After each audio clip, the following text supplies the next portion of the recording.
You know, that cold, sinking dread of a text sent to the wrong person. Now imagine that text says, "I miss you so much," and the recipient isn't your ex. It's the billionaire CEO of the company you work for. A woman who routinely guts entire departments before her morning coffee. That's exactly what Liam did at 2 a.m. He expected a termination letter.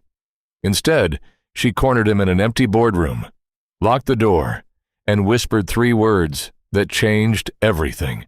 The apartment smelled of stale Cheerios and burning electronics. Liam rubbed the heels of his hands into his eyes until sparks danced in his vision.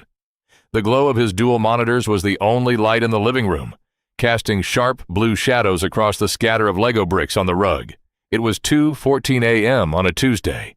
For the past 9 hours, Liam had been untangling a catastrophic failure in the primary database of Hayes Logistics, surviving on nothing but lukewarm tap water and the adrenaline of impending unemployment. He was a mid-level systems architect, a single dad, a man who measured his life in coffee cups and his daughter's shoe sizes. Chloe was 6, currently fast asleep in the next room, oblivious to the fact that her father was single-handedly keeping a $40 billion supply chain from grinding to a halt. His phone buzzed against the desk, a harsh, rattling sound. Liam jumped, his hand knocking over an empty mug. He snatched the phone. A text from his mother. "Is Chloe asleep? Did you figure out the work thing? We miss you guys." He exhaled a long, ragged breath, his shoulders dropping 2 inches. His mother lived 3 states away, and due to the crushing weight of his job, he hadn't seen her in 6 months. He missed her. He missed his dad. He missed the version of his life where he wasn't constantly vibrating with exhaustion. He unlocked his screen. His thumb hovered over the keyboard. His brain felt like it was packed with wet cotton. The database migration had required him to have the direct contact numbers of several executives on standby, including the CEO, Morgan Hayes. Her number had been added to his favorites list temporarily, right next to his mother's contact, which was simply saved as Mom. Morgan Hayes was a phantom in the office, a 34-year-old prodigy who had inherited a failing shipping company and turned it into an unassailable tech logistics empire. She was known for an icy demeanor, a wardrobe of impeccably tailored black suits, and a terrifying ability to spot weakness in a balance sheet from 50 feet away. Liam had spoken to her exactly once, during a disastrous server crash a year ago. She had looked at him with dark, calculating eyes, asked if he could fix it, and when he said yes, she had simply nodded and walked away. Liam's heavy, sleep-deprived thumb tapped the screen. He opened what he thought was the message thread with his mother.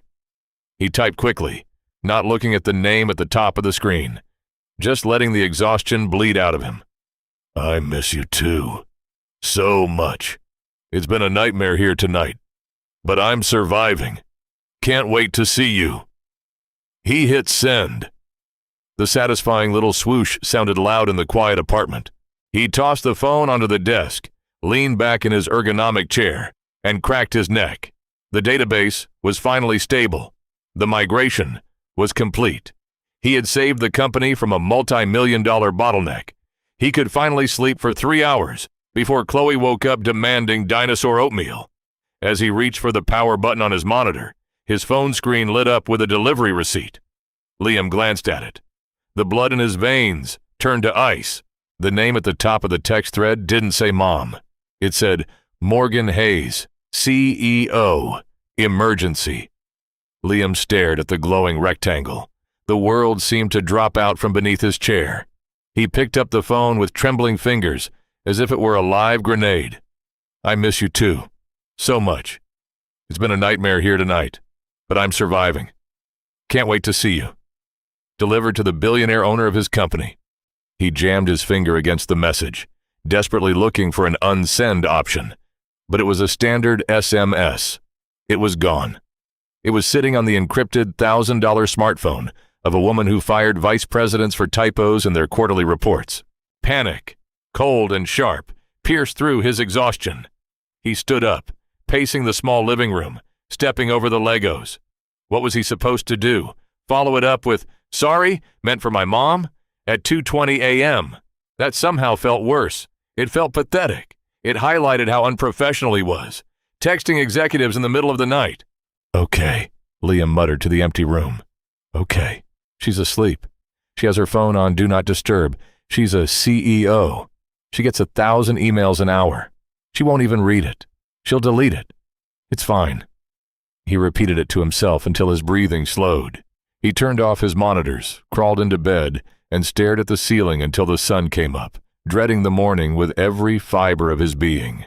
The morning was a blur of burnt toast, missing left shoes, and rushing Chloe to her elementary school drop-off. By the time Liam swiped his badge at the gleaming glass turnstiles of Hayes Logistics headquarters, he felt like a dead man walking. His phone had remained violently silent all morning. No angry calls from HR, no curt emails demanding his immediate resignation. He took the elevator to the 40th floor. The IT department was a hive of nervous energy. The migration had been successful, which meant today was the debriefing. The executive team wanted a full report. "You look like hell," his manager, a nervous man named Greg, said as Liam sat at his desk. "Long night," Liam rasped. "We'll drink a gallon of coffee. Morgan is sitting in on the debrief." Liam felt his stomach drop into his shoes. Morgan. She never comes to postmortems. She's coming to this one. The outage last night nearly cost us the Amazon contract. She wants to look the team in the eye. Greg patted Liam's shoulder. "You saved our asses, Liam. Just explain the patch, keep it technical, and don't make eye contact." At 10 a.m., Liam walked into boardroom A. It was a vast expanse of polished mahogany, floor-to-ceiling windows overlooking the city skyline, and ergonomic leather chairs. The room was already filled with department heads, nervous engineers, and project managers. And at the head of the table sat Morgan Hayes. She was wearing a slate gray suit, her dark hair pulled back into a severe, flawless knot. She was tapping a silver pen against a legal pad, her face completely unreadable. She didn't look up as Liam entered, but he felt a physical weight settle on his chest the moment he saw her. He took a seat near the back, hiding behind Greg. The meeting began. It was a blur of acronyms, timeline graphs, and defensive posturing from the network team. Morgan listened in absolute silence. When someone spoke too long, she simply raised her silver pen a fraction of an inch, and the speaker would immediately stammer to a halt. Finally, it was Ite's turn. Greg stumbled through the introduction and punted the ball to Liam. Liam stood up. His legs felt like lead. He pulled up his slides on the massive screen behind Morgan. The core issue was a redundant loop in the legacy codebase. Liam started, his voice sounding thin in the cavernous room.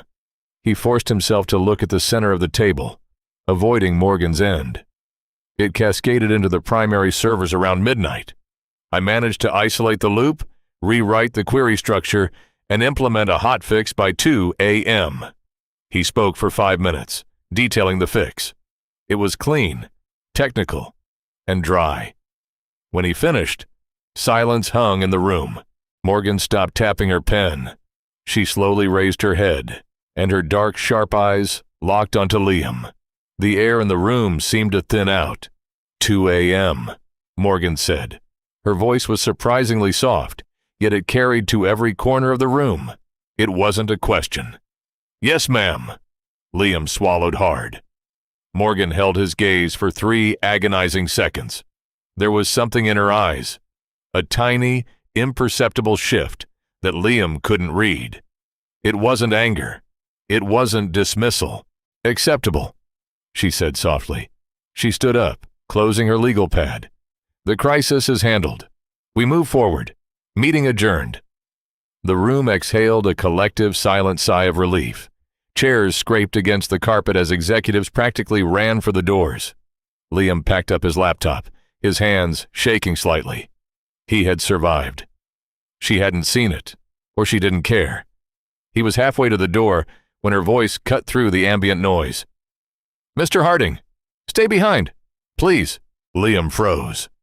Greg shot him a look of profound pity before scurrying out the door, leaving Liam alone in the room with the CEO. The heavy glass doors clicked shut.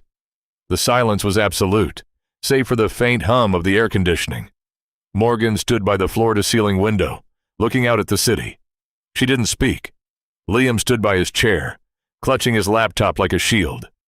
Ms. Hayes, if this is about the server downtime, I can assure you the new architecture is— I don't care about the servers, Liam, she said, her back still to him.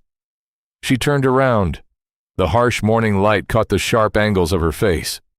She walked slowly down the length of the table until she was standing just a few feet away from him. Up close, he could see the faint shadows of exhaustion under her eyes, mirroring his own. She reached into the pocket of her suit jacket and pulled out her phone. She tapped the screen once and placed it face up on the polished mahogany table between them. Liam didn't need to look. He knew what was on the screen. I can explain, Liam said quickly, his voice tight. It was a mistake. I was exhausted. I was trying to text my mother. I hit your contact by accident because you were in my recents from the emergency protocol. It was completely unprofessional, and I apologize. Morgan looked at him. She didn't look angry. She looked curious. You were trying to text your mother, she repeated flatly. Yes. At 2 a.m? Yes. She lives in Ohio. I hadn't spoken to her in a while. I was tired. I wasn't thinking straight. Morgan looked down at her phone, then back up at him. She took a half step closer. The scent of her perfume, something expensive, smelling of cedar and cold rain, drifted over him.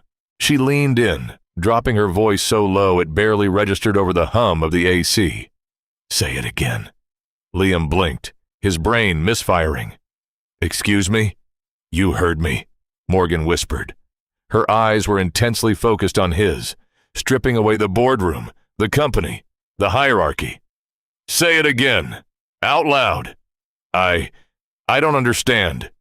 You said you missed me, she said, the words slipping out with a quiet, undeniable force. Say it. Liam stared at her, completely unmoored. The cynical, terrifying CEO of Hayes Logistics was standing 2 feet away from him, demanding he repeat a mistaken text. He looked for a trap, a hidden camera, a test of his professionalism, but there was only a strange, fractured intensity in her gaze.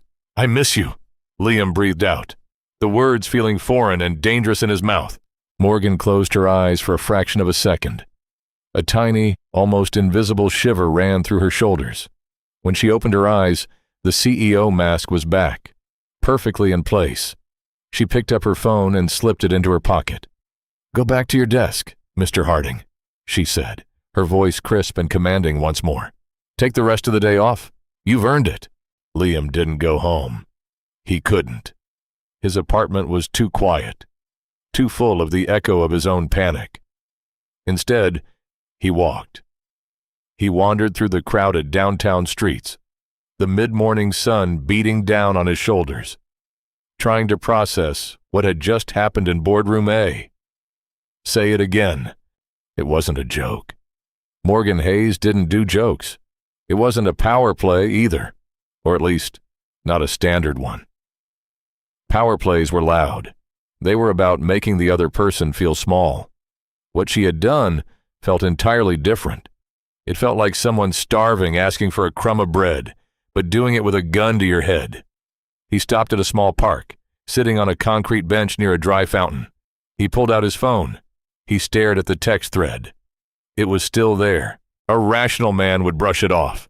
A rational man would go back to his desk tomorrow, keep his head down, fix databases, and pretend the CEO of his company hadn't just exposed a bizarre psychological crack in her armor. But Liam wasn't feeling particularly rational. He was exhausted. He was lonely, and he was undeniably curious. At 2 p.m., his phone buzzed. Not a text. An email. Sender. Morgan.hayes@hayeslogistics.com. Subject. Follow up. Body. My office. 3 p.m. Use the private elevator in the east lobby. Liam stared at the screen. So much for taking the day off. At 2:55 p.m., he swiped his badge of the private elevator. It opened with a silent hum, taking him directly to the penthouse floor. The doors parted to reveal a minimalist, terrifyingly clean executive suite.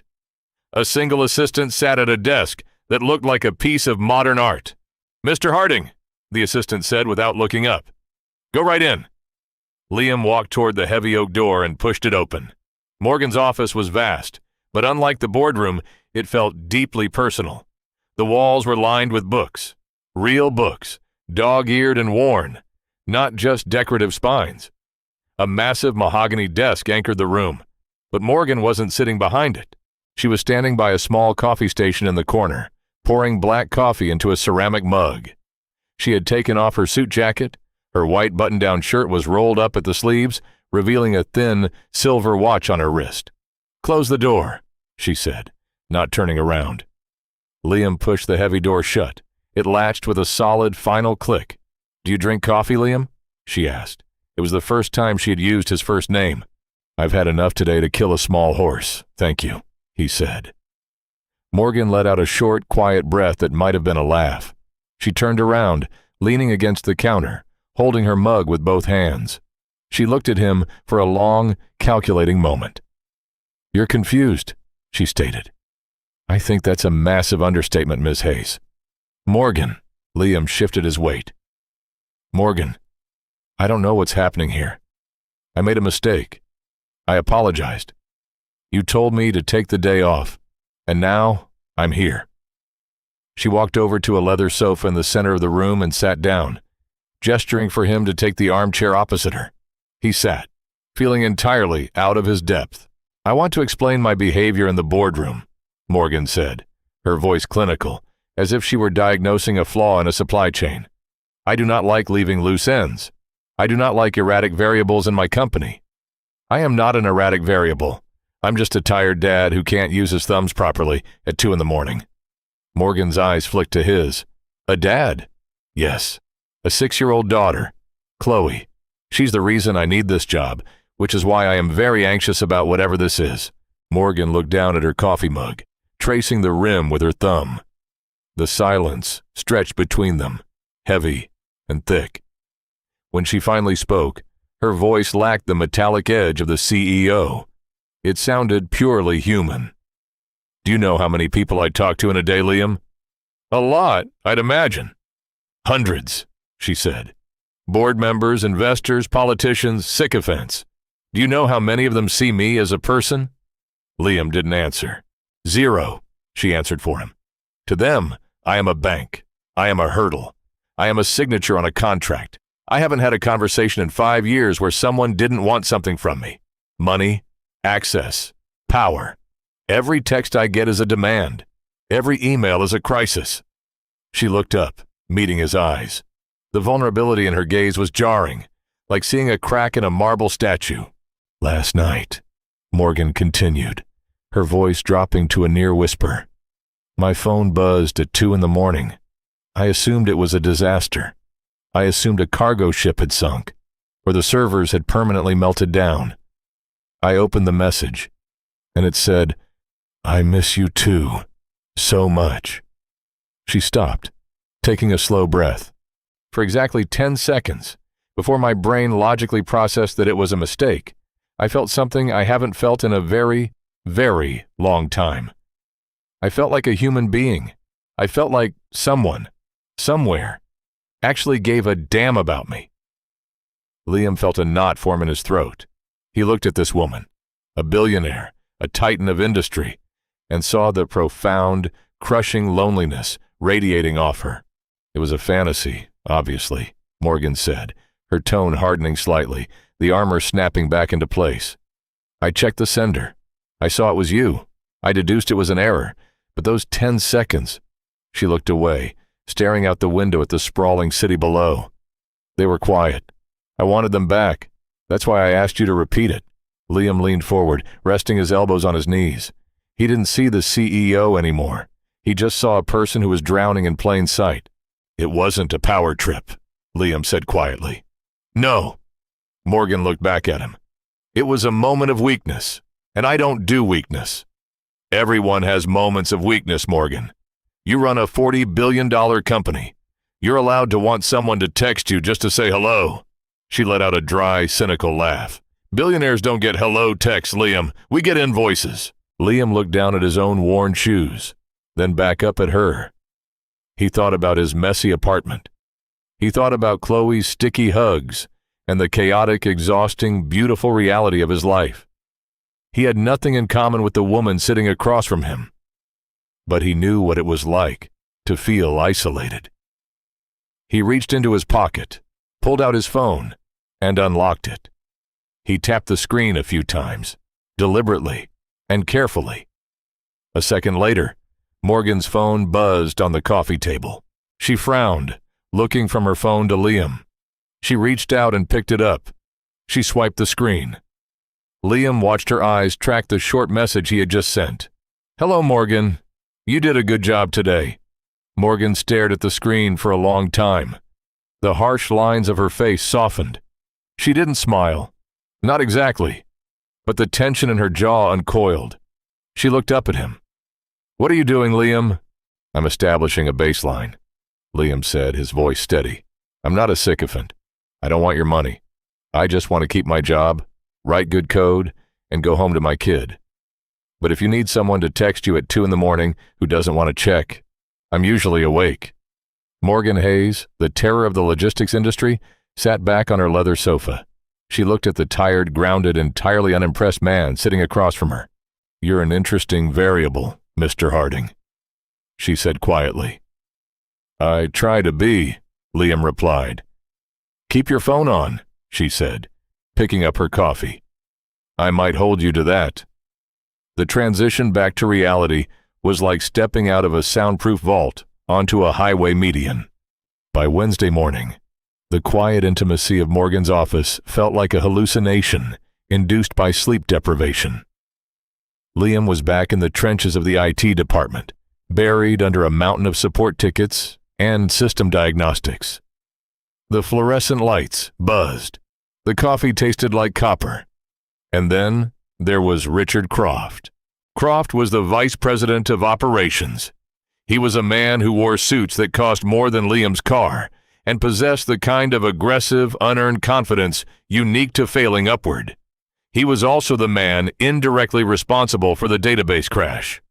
6 months prior, Croft had vetoed a critical server infrastructure upgrade to artificially inflate his department's quarterly savings.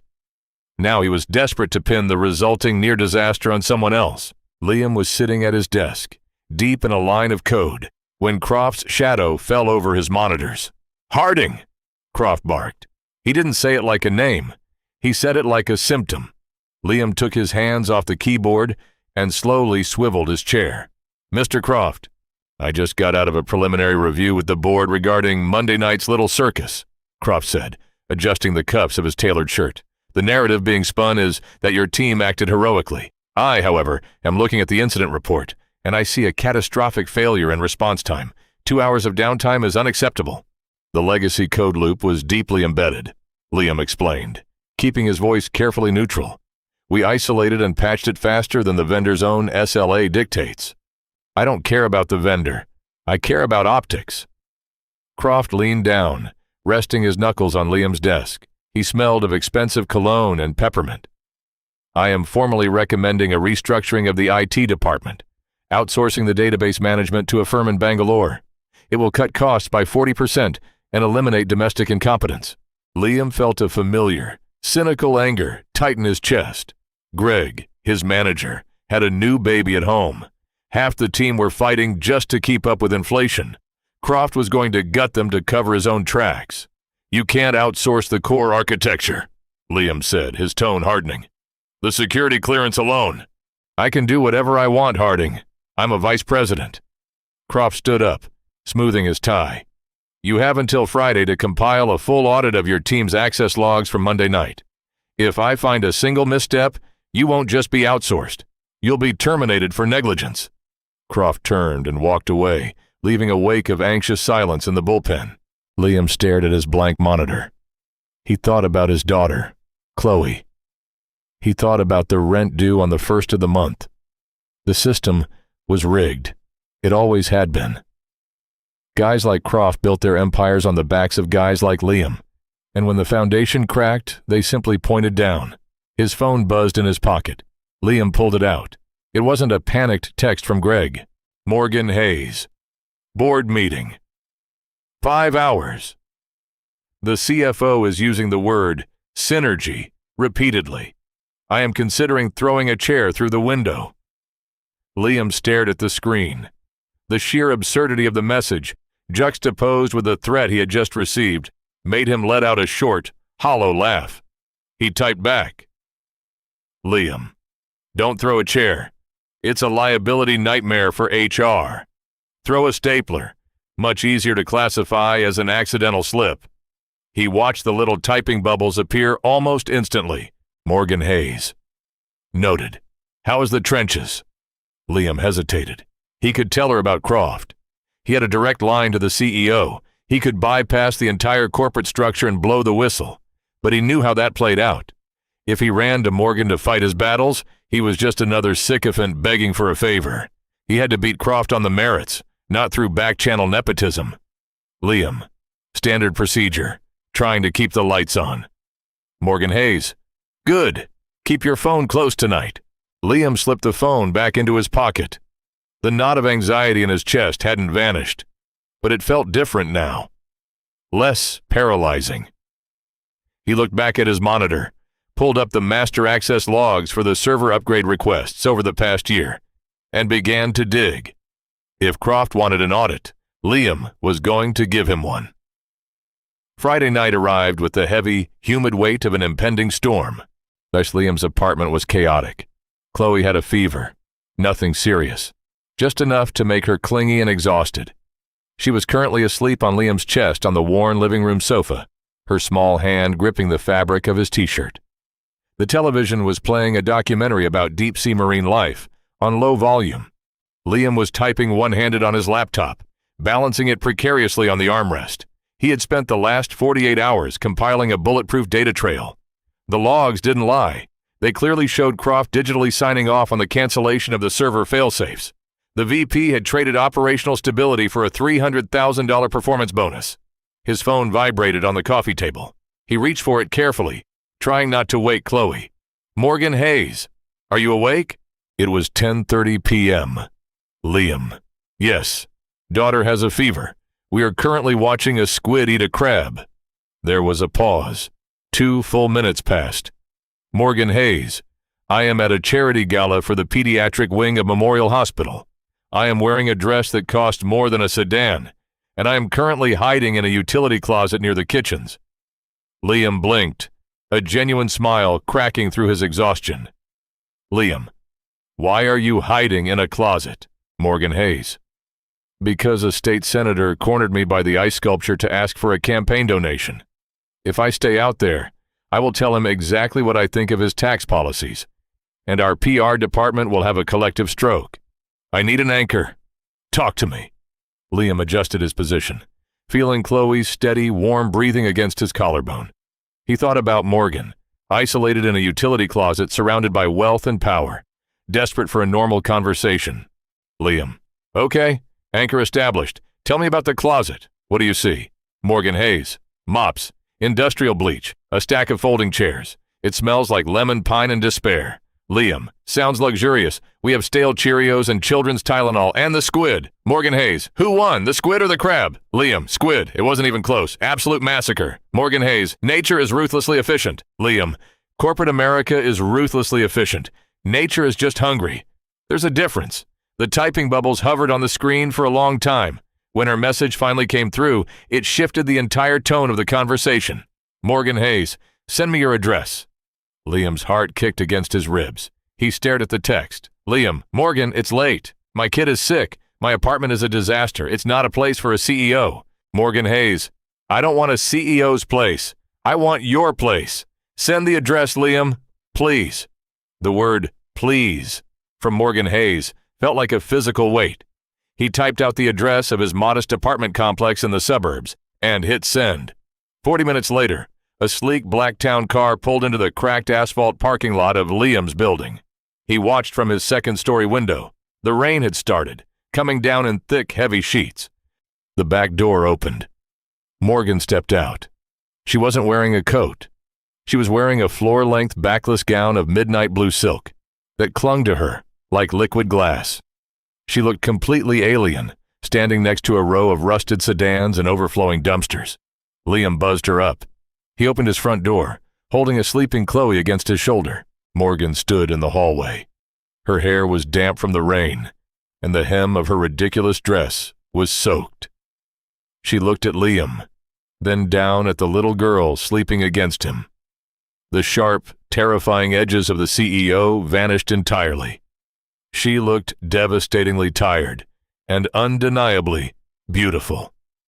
"I'm sorry," she whispered, her voice barely audible over the sound of the rain hitting the roof. "I shouldn't have come." "Come inside, Morgan," Liam said softly, stepping back to let her in. She walked into the small apartment, moving awkwardly in the heavy silk. She looked at the Lego bricks, the mismatched furniture, the stack of mail on the counter. She didn't look at it with judgment. She looked at it with a kind of desperate hunger. "Do you want a towel?" Liam asked. "No." She wrapped her arms around herself. "She's so small."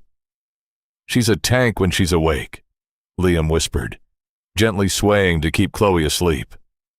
"You left a billionaire's gala to stand in my living room." "I told you," Morgan said, her dark eyes locking onto his. "I needed something real. Everything in my life is a transaction. This," she gestured vaguely to the apartment, to him. "This isn't." She took a step closer. The scent of rain and cedar filled the space between them.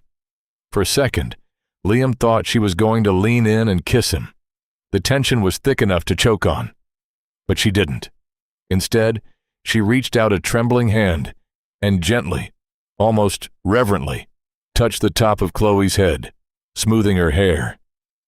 "You're a good man, Liam," she whispered. "I'm just a guy trying to survive the week," he replied. Morgan pulled her hand back. The mask slipped back into place, though the edges were softer now. "I should go. I just needed to see it, to make sure you weren't just a voice in my phone." "I'm real," Liam said. "I know." She turned toward the door. "I'll see you on Monday. We have an operational review board." "I know," Liam said, his voice tightening slightly as he remembered Croft. Morgan paused, her hand on the doorknob. She looked back over her shoulder, her eyes narrowing slightly. "You sound tense. Is there a problem with the review?" Liam looked at the woman who controlled the fate of 40,000 employees. He thought about the audit on his laptop. He shook his head. "No problem," Liam said. "I'm looking forward to it." Monday morning at 9 a.m., Boardroom A was a theater of execution.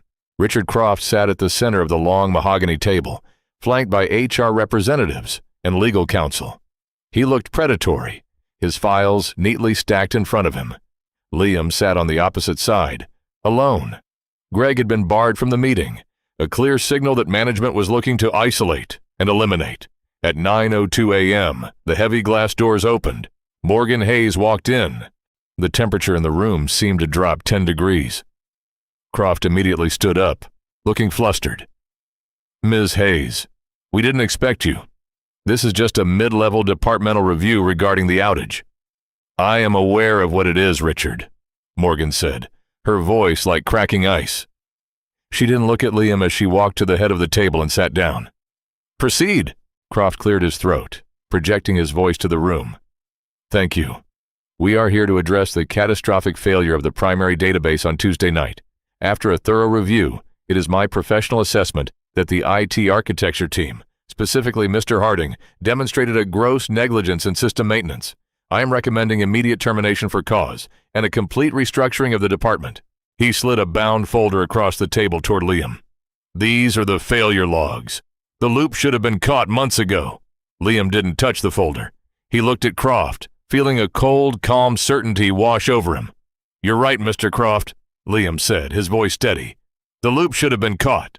In fact, it was." Croft frowned. "Excuse me?" Liam opened his laptop. He tapped a few keys, throwing a document onto the massive screen behind Morgan. "This is an internal memo from 7 months ago," Liam said, pointing to the screen. "Drafted by my manager, Greg, and sent directly to your office. It details the exact vulnerability in the legacy code that caused Tuesday's crash. It requested a $40,000 budget approval to implement the necessary failsafes. Croft's face tightened. I received thousands of memos, Harding. I cannot be expected to babysit your department. You didn't ignore it, Liam countered. He pressed another key. A new document appeared. This is the digital access log from your terminal. 2 days after the memo was sent, you accessed the file, attached a denial of budget approval, and permanently archived the request. A heavy, suffocating silence fell over the boardroom. The HR reps shifted uncomfortably in their chairs. Liam wasn't finished. He brought up a third slide. This is a ledger of the operations department's Q3 budget. By denying the $40,000 upgrade, you pushed your departmental savings just over the threshold required to trigger your executive performance bonus. A bonus of $300,000. This is fabricated garbage. Croft slammed his hand on the table, his face flushing dark red. He pointed a trembling finger at Liam. You hacked my terminal. This is a federal offense. You're trying to cover your own incompetence with manufactured data. The data is pulled directly from the encrypted master server, Liam said quietly. It's time-stamped and immutable.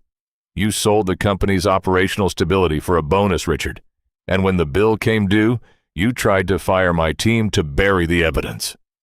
Croft looked wildly around the room, realizing the trap had closed. He looked at Morgan. Morgan, Ms. Hayes, you cannot believe this low-level engineer over your vice president. He's cornered. He's lying. Morgan had been sitting in absolute, terrifying stillness throughout the exchange. She slowly picked up her silver pen and tapped it once against her legal pad. The sound was like a gunshot in the quiet room. She turned her gaze slowly to Croft. I despise incompetence, Richard, Morgan said, her voice dropping to a low, lethal register. But I can tolerate it, if it is paired with loyalty. What I cannot tolerate is a coward. Croft swallowed hard, sweating through his expensive suit. Ms. Hayes, you compromised the infrastructure of a $40 billion logistics network to pad your own wallet, she continued, standing up. And then, instead of taking accountability, you attempted to destroy the livelihood of the men who spent their night fixing your mess. She looked at the HR representatives. Mr. Croft is terminated immediately. For cause. Escort him to his office, supervise the clearing of his desk, and ensure his security badge is deactivated before he reaches the lobby. I want our legal team to review the terms of his bonus for immediate clawback. Croft opened his mouth to argue, but the look in Morgan's eyes killed the words in his throat. He looked destroyed. He stood up, his arrogance completely shattered, and let the HR reps lead him out of the room. The heavy doors clicked shut behind him. Liam sat back in his chair, exhaling a breath he felt like he'd been holding for 3 days. He had done it. He had protected his team. The system wasn't entirely rigged. Not today. Morgan remained standing at the head of the table. She looked at the remaining legal counsel.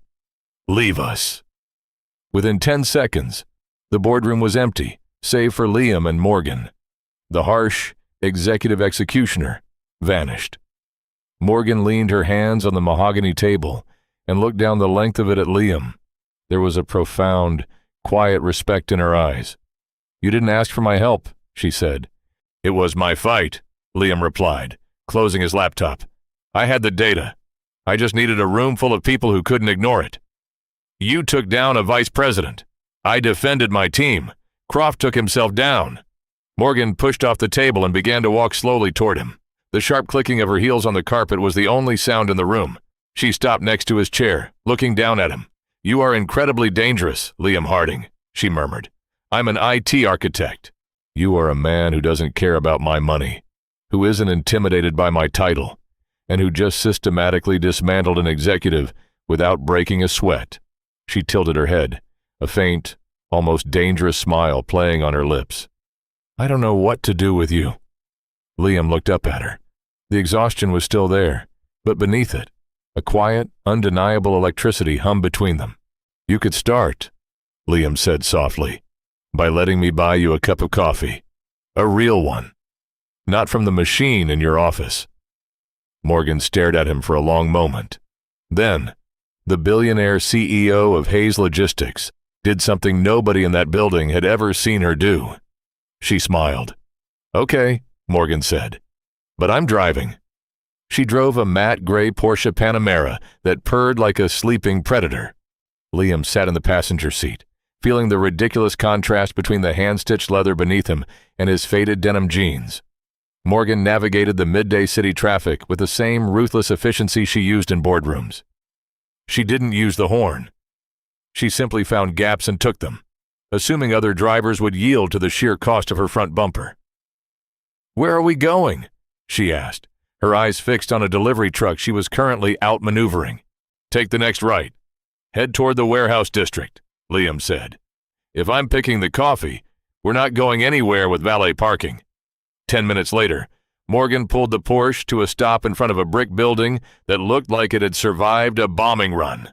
The sign above the door read Al's Roastery in neon tubing, though the A and the S were burned out.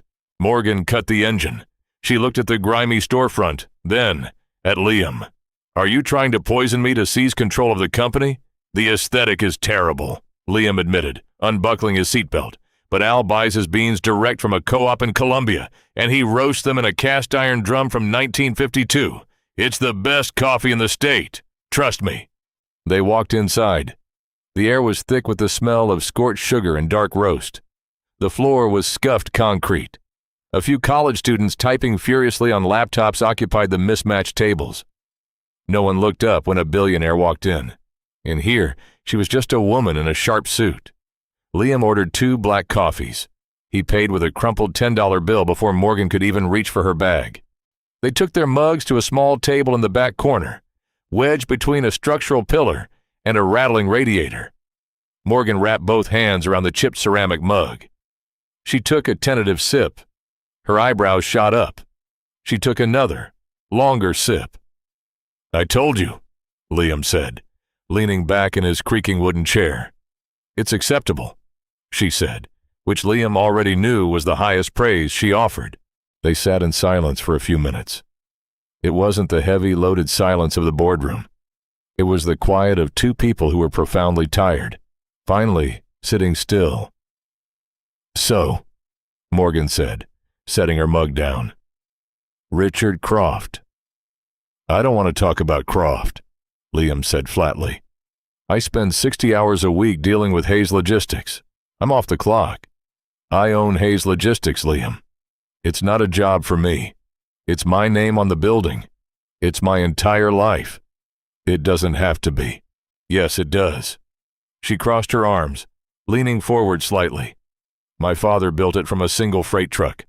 When he died, the board tried to carve it up and sell it for scraps. I was 26. I spent the next 8 years gutting the executive suite and rebuilding the supply chain just to keep the vultures from taking my family's legacy. If I stop paying attention, even for a second, someone like Croft tries to burn it down for a bonus." Liam looked at her. He saw the ironclad armor she wore every day. He also saw how heavy it was. "That sounds exhausting," he said quietly. "It is." Morgan looked away, staring at the scarred wooden table. "I don't have friends, Liam. I have strategic alliances. I don't have hobbies. I have quarterly projections. When you texted me, it was the first time in nearly a decade someone spoke to me without calculating my net worth first. It was an accident." "I know." She looked back at him, her dark eyes piercing. "But everything that happened after wasn't." Liam shifted in his chair. The proximity of her was overwhelming. The stark contrast between the ruthless CEO, who had just fired a man without blinking, and the woman sitting in a dingy coffee shop looking for a lifeline, was dizzying. "What happens now, Morgan?" Liam asked, keeping his voice grounded. "We work together. You're the CEO. I'm an IT architect.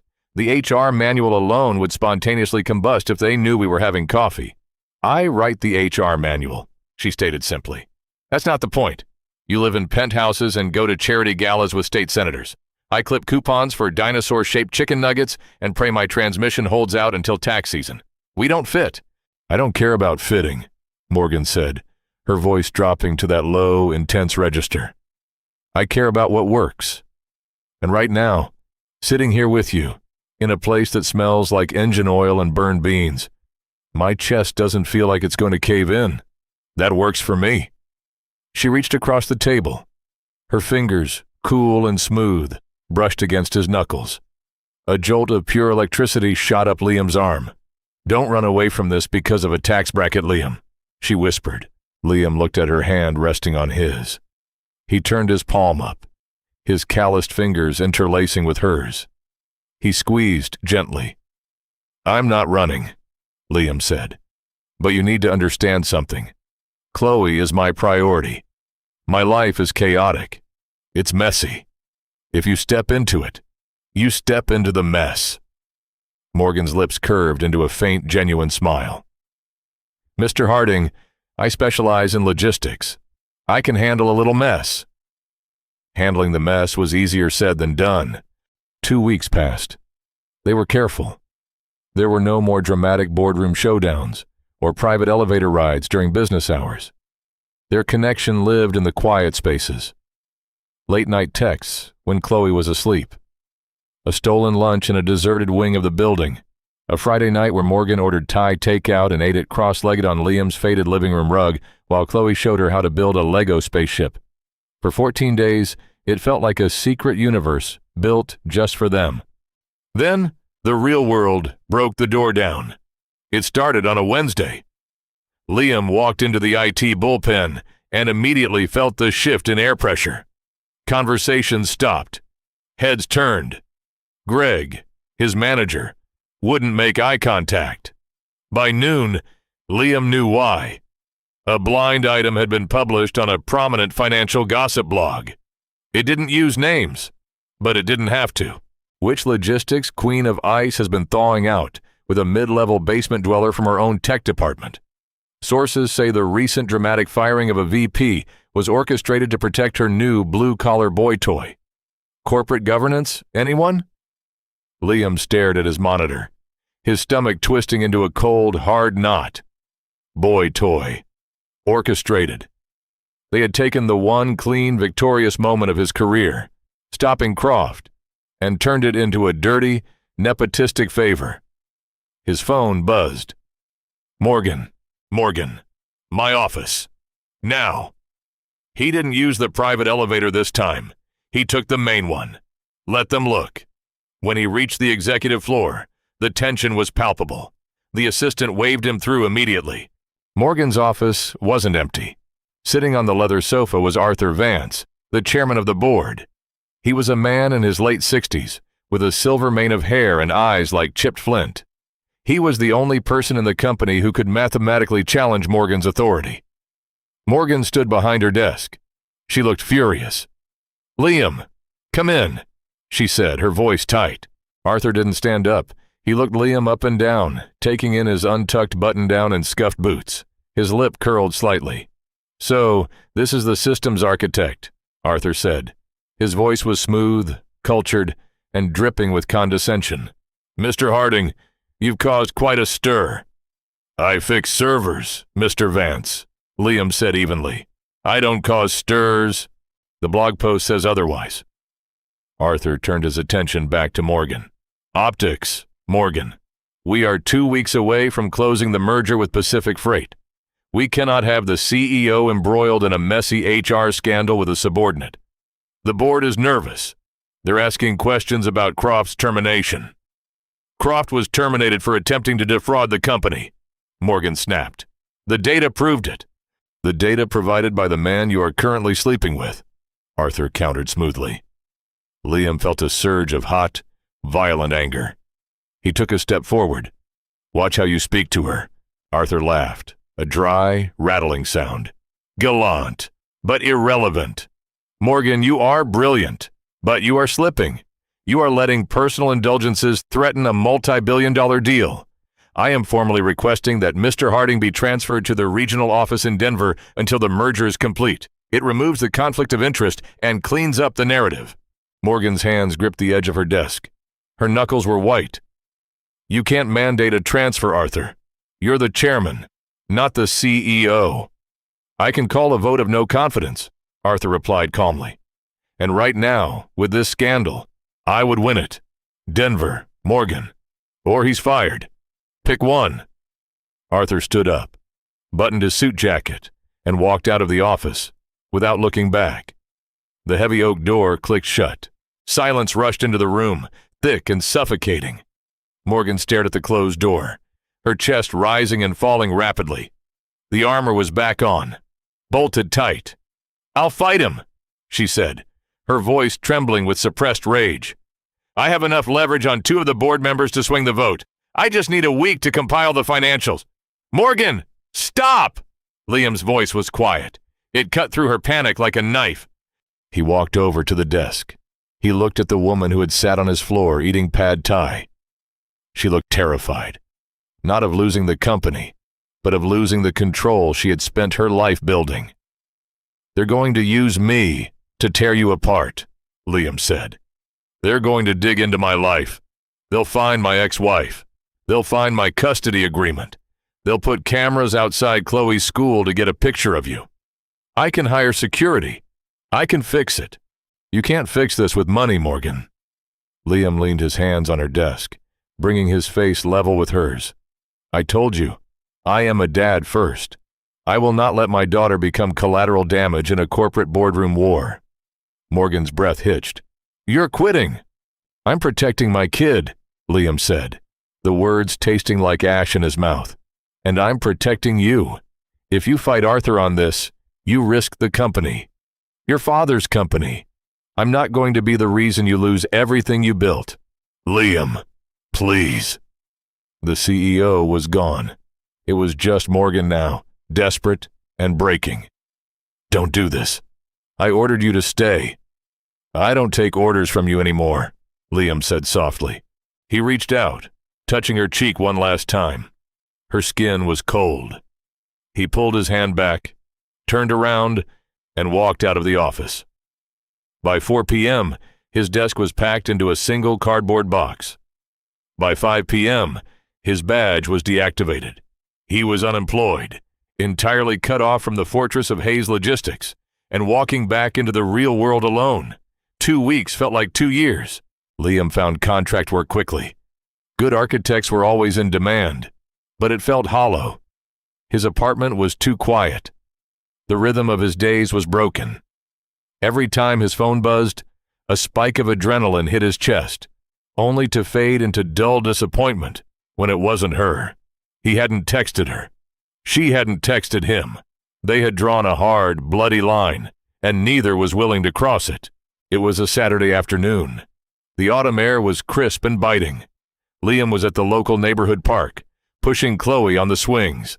The leaves on the oak trees were turning a violent, brilliant red. "Higher, Daddy!" Chloe shrieked, kicking her small sneakers toward the sky. "You're already in orbit, kiddo," Liam laughed, giving her back a gentle push. He stepped back, shoving his hands into his jacket pockets. He watched his daughter, trying to focus on the simple, perfect reality of her joy. It was enough. It had to be enough. Her form is terrible. She's not utilizing the momentum of her downswing. Liam froze. The voice came from behind him. Crisp, clinical, and completely out of place in a suburban playground. He turned around, slowly. Morgan was standing near the edge of the wood chips. She wasn't wearing a suit. She was wearing dark denim jeans, a heavy wool sweater, and a leather jacket. Her hair was down, blowing slightly in the autumn wind. She looked breathtaking. Liam's heart hammered against his ribs. He took a step toward her, then stopped. "What are you doing here, Morgan?" "I'm conducting a site visit," she said, her face unreadable. "Assessing the structural integrity of this playground equipment." Morgan. She dropped the act. She took a deep breath, stepping onto the wood chips, walking until she was only 2 feet away from him. "The merger closed yesterday," she said quietly. "Congratulations. Arthur must be thrilled." "Arthur is no longer with the company," Morgan stated. Liam blinked. "What?" "When you left, they thought they had won. They thought I was pacified." A dangerous, familiar light sparked in Morgan's eyes. "They forgot who they were dealing with. I spent the last 2 weeks quietly auditing the board's expense accounts. Arthur has been funneling company funds into a private shell corporation in the Caymans for 4 years. I dropped the file on the SEC's desk yesterday morning. He resigned by noon to avoid immediate prosecution. Liam stared at her, completely stunned. You burned the chairman of the board. He threatened my company, and he threatened my... She stopped. She looked at Liam, the fierce armor melting away, leaving only raw, terrifying vulnerability. He threatened you. Morgan, you didn't have to do that. Yes, I did, she said fiercely. I spent my whole life building walls to keep people out because I thought that was how you survive. But survival isn't living. Liam, sitting in that penthouse office, looking at the city, knowing you were gone. It was a tomb. She took the final step, closing the distance between them. She looked up at him, her dark eyes wide and pleading. I fired the PR firm, she whispered. I rewrote the HR bylaws. There is no conflict of interest because you don't work for me anymore. You're just a man, and I'm just a woman. The mess is gone, Liam. Or at least, the corporate mess is. I am entirely willing to deal with the Legos. Liam looked at her. He thought of the sheer, terrifying force of will it took for a woman like Morgan Hayes to tear down her own empire just to make room for him. You're crazy, Liam breathed. I'm efficient, Morgan corrected, a small, shaky smile touching her lips. Over on the swings, Chloe dragged her feet in the wood chips, slowing herself down. She looked over and saw Morgan. Her face lit up. Morgan! Chloe yelled, unceremoniously tumbling out of the swing and sprinting toward them. Morgan knelt in the wood chips. Designer jeans be damned, and caught the 6-year-old as she barreled into her. She wrapped her arms tightly around Chloe, burying her face in the little girl's hair for a second. Liam watched them, feeling a massive, crushing weight lift off his chest. The two completely different halves of his fractured universe had just collided, and instead of destroying each other, they fit perfectly. Morgan stood up, holding Chloe's hand. She looked at Liam. The fear was gone from her eyes. It's cold out here, Morgan said softly. Are you going to invite me in? Liam smiled, a real deep smile that reached all the way to his eyes. He stepped forward, reaching out to tuck a stray lock of hair behind Morgan's ear. On one condition, Liam whispered, his voice dropping low, for her ears only. Morgan's breath hitched. What? Liam leaned in, his lips hovering just an inch from hers. He looked into the eyes of the billionaire CEO who had burned down a boardroom for him. Say it again, Liam murmured. Morgan's eyes fluttered shut. She leaned into him, closing the final inch. I miss you, she whispered against his lips. So much. What happens when a 2 a.m. mistake becomes the most important text of your life? Liam and Morgan proved that sometimes the biggest risks aren't taken in the boardroom, but in the heart. True power isn't about control. It's about having the courage to tear down your own walls for the right person. If you loved watching this icy CEO melt for a grounded single dad, smash that like button. Share this video with a hopeless romantic, and make sure to subscribe to the channel for more deeply human, unforgettable stories. Drop a comment below. Would you have sent that text?